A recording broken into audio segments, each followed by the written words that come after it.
Very logical evening, all of you, and welcome back to Vidhya.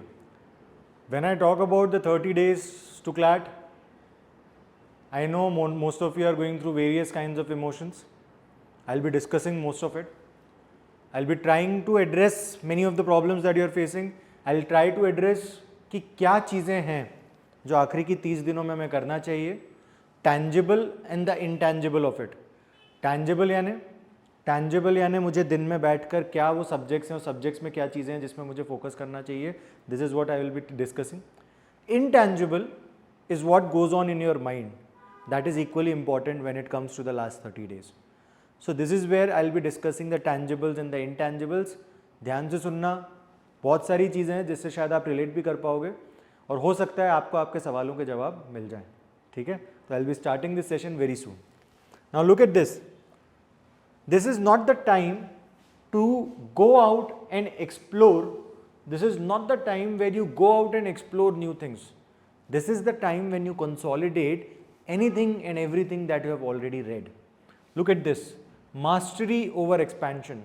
This is not the time to expand कि ये भी पढ़ लें, वो भी पढ़ लें, वो भी पढ़ लें, वो वाला मॉक, ये वाली चीज़ें देख लेते हैं. No. This is the time when you analyze the mocks that have been given to you. This is the time when you go through the basics and the concepts and the fundamentals that are there with you. This is the time when you consolidate what you have already read. Section wise मैंने बोला tangible part पे आएंगे हम, फिर हम intangible वाले part पे जाएंगे. मेरे हिसाब से आखिरी 30 दिन is less about studies and more about mindset, but tangible part भी हम देख लेते हैं. This is also important. Section wise क्या क्या चीजें करनी है. जीके वेरी सिंपल, कुछ और मत पढ़ो. Revise your MITs and DNQs. No new content.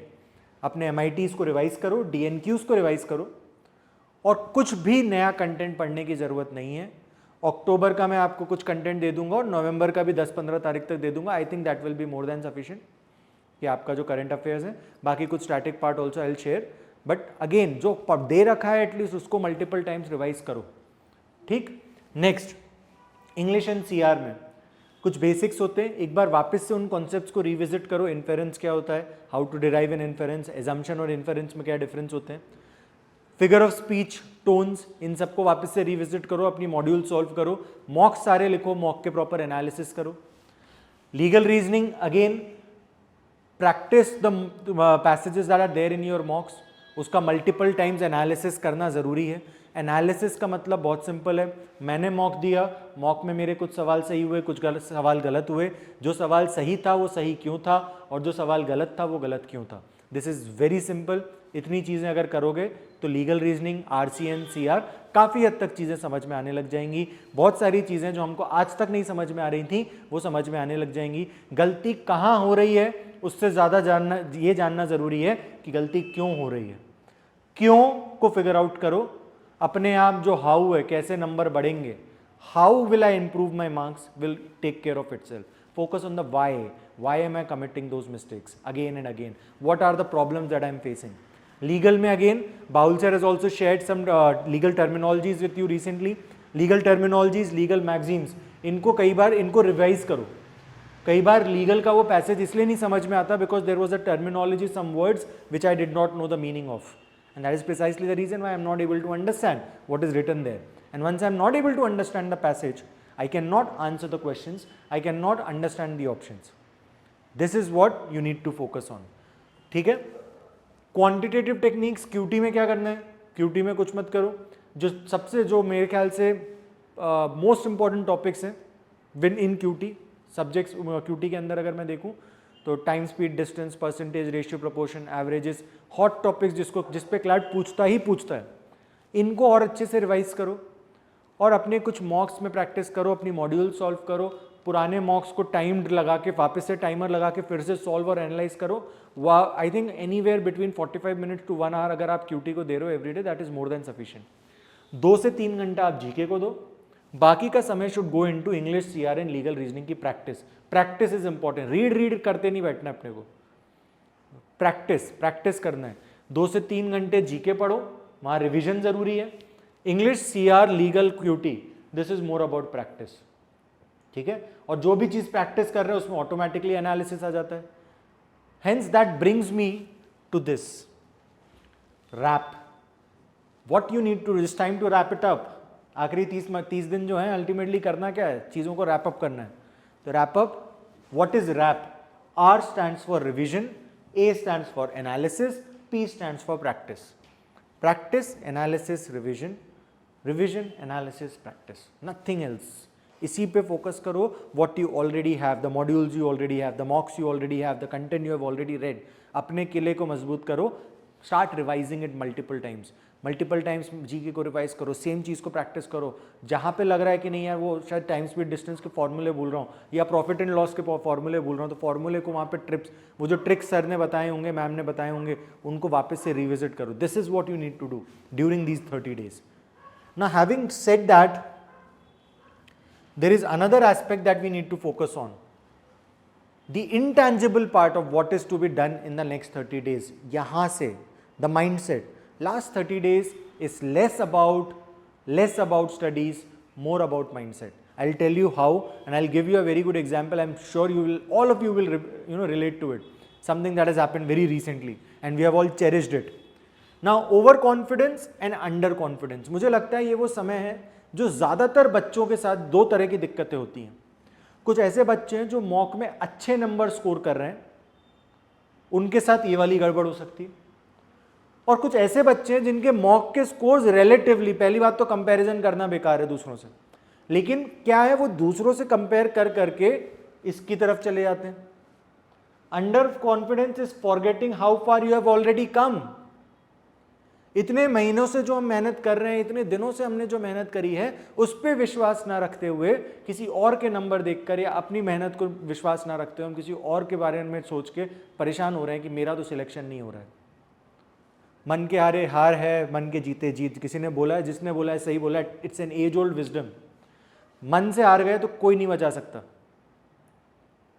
Now another problem that you might face is over confidence. ये उन बच्चों के लिए जिनके नंबर ठीक आ रहे हैं, जिनने दिमाग में सोच लिया मैं तो जा रहा हूँ एनएलएस बैंगलोर, ऐसा भी नहीं है। Let us understand these are 30 days, there are 30 days left. अपने दिमाग में इस चीज़ का एक बैलेंस बनाओ कि there is so much yet to learn. अगर लगातार 10 मॉक में 120 में 120 आ जाएं तो ये करने का तुम्हें पूरा अधिकार है, और जब तक नहीं आ रहे तब तक इसके बारे में सोचना भी मत। तो ओवर कॉन्फिडेंस से सबसे पहले बचो। और यहाँ पे जो एक पैसिवली आप एक मन में गिव अप करके बैठे हो, ये नहीं करना है। ना हमें ओवर कॉन्फिडेंट होना है। 4 मॉक में अच्छे नंबर आ गए, कुछ नहीं होने वाला। क्लैट वाले दिन क्या करोगे, that is going to decide whether you get into a good law school. Under confident, 4 mock में कम नंबर आ गए, कुछ नहीं होता। अगर पेपर वाले दिन हमारे अच्छे नंबर आ गए तो मैं अच्छे कॉलेज पहुंच जाऊंगा। तो focus on learning, focus on ensuring that there is still something to learn. Over confident नहीं होना है। जो अच्छे नंबर आ रहे हैं ये सोचो क्या अच्छा किया, कैसे इसको कंटिन्यू करना है। अच्छे नंबर नहीं आ रहे हैं, कोशिश ये करो कैसे इसको बढ़ाया जाए 30 दिन में, क्या उसमें नया कर सकते हैं। Reach out to your mentors. But under confident होके गिव अप करके बैठ जाना, that is not the right solution. So what is to be done? Remember this, equanimity is the key, the balance.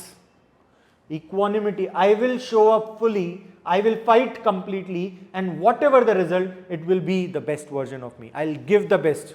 This is what you need to do. Irrespective of what the result will be, you need to focus on the process.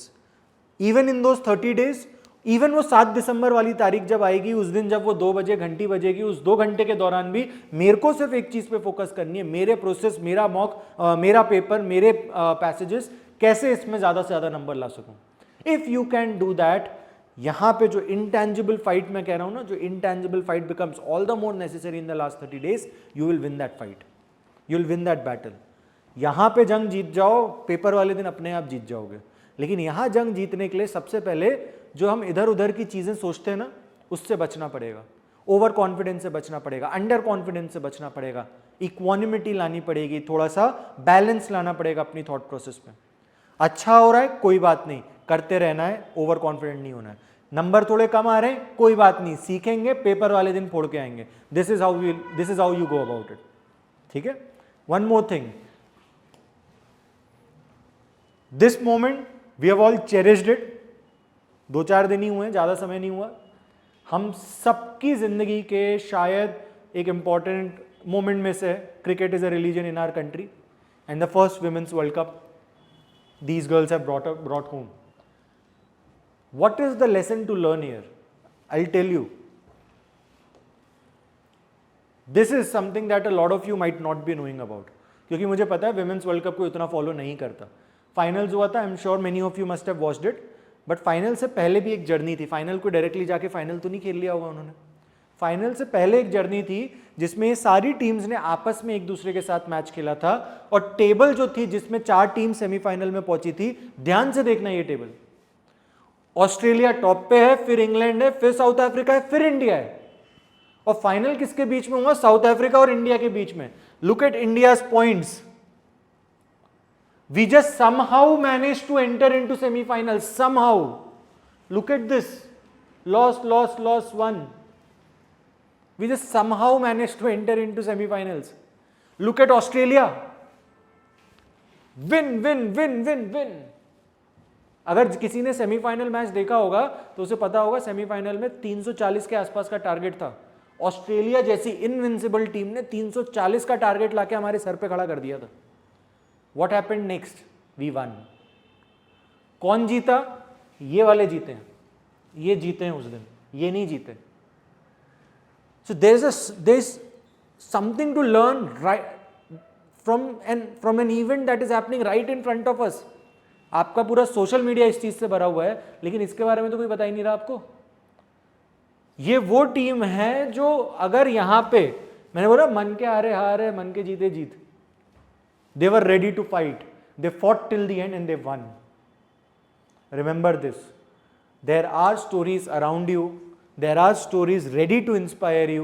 There are stories that might be your story as well. India अपने league tables में बमुश्किल semifinal आया था. There was a point of time India semifinal भी खेलेगा कि नहीं ये श्योर नहीं था. इंडिया सेमीफाइनल भी खेला, इंडिया फाइनल भी खेला. सेमीफाइनल में ऑस्ट्रेलिया जैसी इनविंसिबल टीम को हराया. फाइनल में आने के बाद साउथ अफ्रीका को भी हराया एंड वर्ल्ड कप घर लेकर आए. This is the story that tells you overconfidence.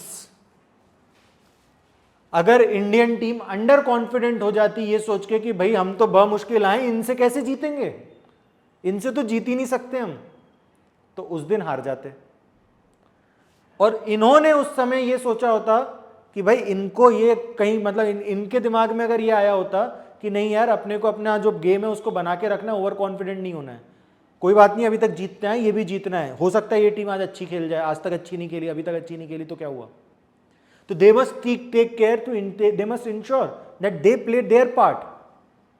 They should not get over confident. जिनके नंबर अच्छे आ रहे हैं ओवर कॉन्फिडेंट नहीं हो रहा है, जिनके नंबर कम आ रहे हैं अंडर कॉन्फिडेंट नहीं हो रहा है. This is what you need to remember. The game is all about winning the battle on that day. Game is not about winning the battle in the mock. ना तो ये mock में जीत के या मॉक में हार के डेस्टिनी या मॉक में हार के या जीत के आपका लॉ कॉलेज नहीं डिसाइड होगा. असली चीज तो 7 दिसंबर को ही है, इसलिए इसको मॉक कहा जाता है. लेकिन मॉक सीखने के लिए होता है. नंबर कम तो सीखो, नंबर ज्यादा शांति रखो तो भी सीखो. हो सकता है कुछ सीखने के लिए वहां पर भी बच जाए, है ना. तो this is what you should remember. जब भी अंडर कॉन्फिडेंट या ओवर कॉन्फिडेंट हो जाओ ना, तो इसका एक स्क्रीनशॉट ले लेना. ऑस्ट्रेलिया की तरफ देखना अगर ओवर कॉन्फिडेंट हो, इंडिया की तरफ देखना अगर अंडर कॉन्फिडेंट हो, और रिजल्ट तो आपको पता ही है कौन जीता था world cup. Final, last but not the least, what should I do and what should I remember in this last 30 days? The power of one. The power of one. Now what is this one? ध्यान से सुनना. One extra passage. जब पढ़ने बैठो एक passage और practice करते हैं. One extra passage when your mind says बस हो गया, is the passage that changes your accuracy graph. हो सकता है उसी पैसेज में कोई नया इंसाइट आए, एक और पैसेज पुश करो. तब तक धक्का मारते रहो, तब तक पुश करो अपनी लिमिट्स को, जब तक सही में थक ना जाओ. 1 more hour ऑफ स्टडी. 6 घंटे पढ़ लिया, 7 घंटे पढ़ेंगे. 10 घंटे पढ़ लिया, 12 घंटे पढ़ेंगे. 12 घंटे पढ़ लिया, 13 घंटे पढ़ेंगे. There is absolutely no upper limit. 6-7-8 घंटे की नींद रखो, मोर देन सफिशिएंट. लेकिन जितना ज्यादा, जितने नंबर ऑफ आवर्स, जितने number of minutes you can give to your examination, it will matter. Every minute, every second will count. 1 more minute, 1 more passage. 1 more day of perseverance. 7 दिन लगातार कर लिया, अब थकान सी हो रही, नहीं 1 दिन और, फिर 1 दिन और, फिर 1 दिन और, करते करते 30 दिन हो जाएंगे, क्लैट वाला दिन आएगा, अपने आप झंडे गाड़ के आओगे वहां पे. 1 more mock analysis या mock review. बहुत सारे मॉक्स अभी एकदम से आएंगे, एक और मॉक एनालिसिस करना है, इन डेप्थ एनालिसिस करना है. सिर्फ सॉल्व कर लिया, नंबर देख लिया, that is not sufficient. You have to actually understand कहां गलतियां हो रही हैं, कैसे उसको बेहतर किया जा रहा है, कैसे हम आगे बढ़े. And every new learning that comes in front of you is going to add value on the exam day, 7th of December. One more time choosing to sit when rest feels easier. जब आराम करना आसान लगे तो उस समय फिर से एक बार वापस से अपनी किताब के सामने बैठ जाना, that is important. The power of 1. One more time believing when doubt feels stronger. Just one more time. This is what you need to remember. एक और चीज याद रखना before I wrap up. People don't fail because they are weak. They fail because they stop one step before the result. ये बहुत से बच्चों के साथ हो रहा है. This is not the time to give up. This is the time to give it your all. फिर से बोल रहा हूं, this is not the time to give up. This is the time to give it your all. If you can remember this, you will shine on the exam day. My best wishes to all of you. Stay healthy, stay happy. That's all for today. Logical evening, all of you. Just remember, this is the wrapping up of it. No new content. Wrap karo, revision, analysis, practice. Under confidence से बचो, over confidence से बचो. Equanimity is the की. Power of 1 already बता दिया क्या है power of 1. If you can remember this, your next 30 days, the tangible of it and the intangible of it, I have discussed both of it. So with this, I'll end today's session. Stay healthy, stay happy. I'll see you again in the next one. Bye.